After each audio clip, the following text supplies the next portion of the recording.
বন্ধু জমিন আবার আবার খুব সুন্দর হয়েছে ভাই। দেখি আমার জমিটা দেখি কি অবস্থা।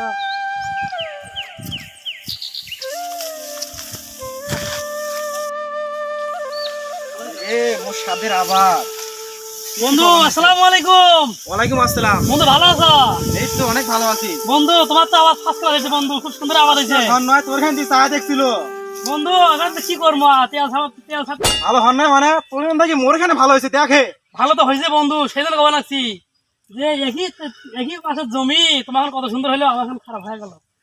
আল্লাহ পাকে রহমত কম করছে, তোমাকে আল্লাহ পাক খুব বরকত করছে বন্ধু। তোর আল্লাহর রহমত মুই যে তেল সার না দিলুম হয় বন্ধু হইলে হয় তো তোলে তো গোসত হইলে আল্লাহর রহমত ছাড়া কোনোদিন আওয়াজ গোসত হবে না হইলে বন্ধু। শীষ দেখছিস তোর শীষ আর মোর শীষ মুই যে তেল সার না দিলে মোর হইলই না হয় বন্ধু এলে কইস না, এলে কইস না হইলে আল্লাহর রহমত আছে বিদে তো তুই নামাজ পড়িস তোর খান কে কেঙ্গা হইছে তুই নামাজ পড়িস আল্লাহ পাকে তুই নামাজ পড় আল্লাহ পাকে পরীক্ষা নাই রে বন্ধু, ভোট দিচ্ছি না তুই নামাজ পড় তুই নামাজ তো পড়িস কেঙ্গা না। যাবে তুই কেঙ্গা ধান পাইস তেল সাবান মারছি, তেল সার মারছি বিদে কি তোর আওয়াজ ধরে তুই এটা মনে করি আল্লাহ কি না।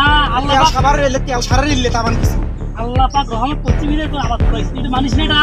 আমরা হইলে হ্যাঁ মানিস না তুই মেলা পরিশ্রম করছিস জমিনে বাবু বন্ধু। ভালো আরে মুই নামাজ ভালো আসুন মুই জমিন নামাজ বন্ধু পড়া আরে নাই খারাপ হইতে হোক, আল্লাহ পাক মোর সময় নাই হইলে মোর সময় নাই দেখ বন্ধু তোর বাবা ধরি মোর বাবা দিচ্ছে, এটা আল্লাহ পাক আমার পরীক্ষা নিচ্ছে বুঝছিস। পরীক্ষা তো সারা জীবন আল্লাহ তো নেই আমাদের যদি আল্লাহ চাই এর মধ্যে ভালো হবে বন্ধু। আবার তুই মানিস দেখা না। যাবে কাই কেঙ্গা ধান পায় দেখা দেখা দেখা তুই তেল সাবানের প্রতি বিশ্বাস করলো না, আল্লাহ প্রতি বিশ্বাস করলো না। আল্লাহ পাকের রহমত তো জমিনে হয়েছে বন্ধু, তুই মানিস না এটা বন্ধু। তুই থাক যাই। আচ্ছা যা যা কি আল্লাহ ওলি আল্লাহ হইছে রে সারা রে যাই জীবন মুই এদিকে সন্ধ্যে বেলায় সকাল বেলায় তেল সার মারতে মারতে মোর জাহান গেল সেই জন্য মোর শীষে কত সুন্দর হয়েছে ওই আল্লাহ আলি হয়ে গেছে ওর হইগেন দেখ তো ওই নামাজ পড়ে মুই নামাজ পড়াম মোর জমিন কত সুন্দর হয়েছে সবকিছু মরে তেল সার রেল ওরে আল্লাহ রে কি সর্বনাশ হইলো বাহে মোর জমিন কেন্দ্রে মানে পোকা না গিয়ে অবস্থা খারাপ হইলো মই এত তেল সার দিলুম ভাই এই অবস্থা কেমনে হইলো হ্যাঁ আরে জামিলে দোকান দৌড়ির মধ্যে আনে গেলে তার মানে আলে কেউ আরে বের জমিনের উপর কি অবস্থা পারে আরে বন্ধু কি খবর বন্ধু, তুই এইভাবে যাবা না দৌড়িয়ে, কি হয়েছে তোর? হ্যাঁ আরে তো বললাম না আমাদের পাশে জমিনটা আছে না হ্যাঁ মানে যে তেল সার দিয়ে জমিনটা কিন্তু সেই উন্নত করছিলাম ওই যে পুপ পাশে যে মোর জমির সাথে যে জমি খায় ওখানে বাবদ লাগছিল আর আমার কাছে মানে সেই সুন্দর ছিল হ্যাঁ তো আবার ভালো হয়েছে। কি এত তেল সার দিলাম আর অবস্থা হ্যাঁ। কি হবে ইনকা হয়ে গেল কি হয়েছে কি হয়েছে? আরে তার মানে মানে একে বাবা ধরে পোকা নাকি একে মানে পোড়া যায় পোড়া যাবা লাগছে, পোকা লাগছে মানে পোড়া গেছে ওরকম দেখান যায় তোকে যে কইলাম যে তুই কবানছিস তেল সারের জন্য আবারটা ভালো হয়েছে। তুই আল্লাহর আমি কম কম দিছি তুই আল্লাহর প্রতি তুই বিশেষ রাখিস নি, তেল সারের জন্য বলে আওয়াজ ভালো হয়। তোকে আমি বললাম যে আল্লাহ রহমত করছে, তুই তো বিশ্বাস করিস না বন্ধু।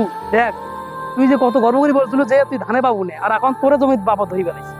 তোর উচিত যে আল্লাহর প্রতি শুকরিয়া পালন করা উচিত, কারণ আল্লাহর রহমত ছাড়া কোনোদিন আবাদ ভালো হবে না।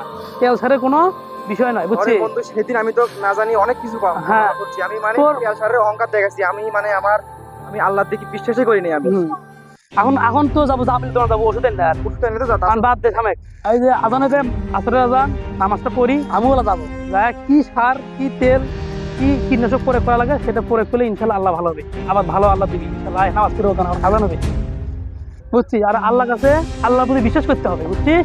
আমি তো মানে আল্লাহকে অবিশ্বাস করি না